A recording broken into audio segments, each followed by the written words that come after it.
Protection of Sovereignty Bill 2026. Let's talk about it. It's a proposed law that has been recently tabled in Parliament, and the main purpose of the proposed law is to limit foreign influence in Uganda, especially when it comes to money, NGOs, political activity, or even the media. But for this particular video, I want us to focus on one particular thing: the economic consequences that this bill, if passed, will have on Uganda. I'm sharing this information from an article that I recently read from The Observer that highlighted that Uganda is not an economy that can casually afford to choke off foreign inflows. An example is remittances of Ugandans living abroad. In 2023 alone, remittances reached 3.5 billion Uganda shillings, which is roughly 3% of Uganda's GDP.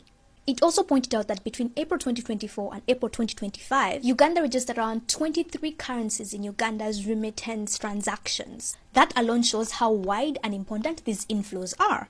And so if a law creates fear, suspicion, bureaucracy, and criminal liability for money sent across borders, people will send less, invest less, and ultimately hesitate more. The article goes on even further and links these inflows to the strength of the Ugandan currency.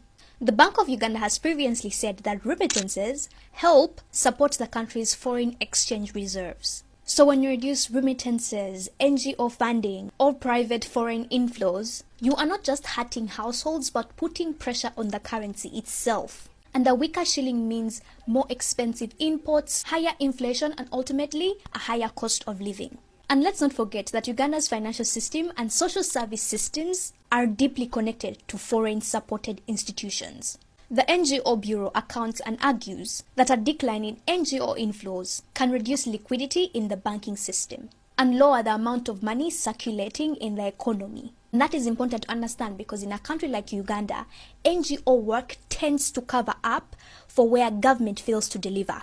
So that is in education, healthcare, agriculture, even various humanitarian work. So if the bill scares off external partners, donor-backed and foreign-supported projects, Uganda does not just lose influence, but it loses jobs, salaries, procurement, and local spending. The article goes on to explore how this is also going to directly affect investment, because if Uganda is becoming a hostile state, unpredictable and legally risky, that will automatically lead to lower capital inflows, directly affecting startups, SMEs, and job creation in general. Given the vague interpretation and even definitions in this particular proposed law, it makes it completely disproportionate, given its overarching definitions on who a foreigner is, or what it means for funds meant to destabilize the state. And that's why this bill needs to be challenged. And if you're wondering how, stakeholders, which means you and me, can now write to the Parliament of Uganda to express their opinions on this particular bill.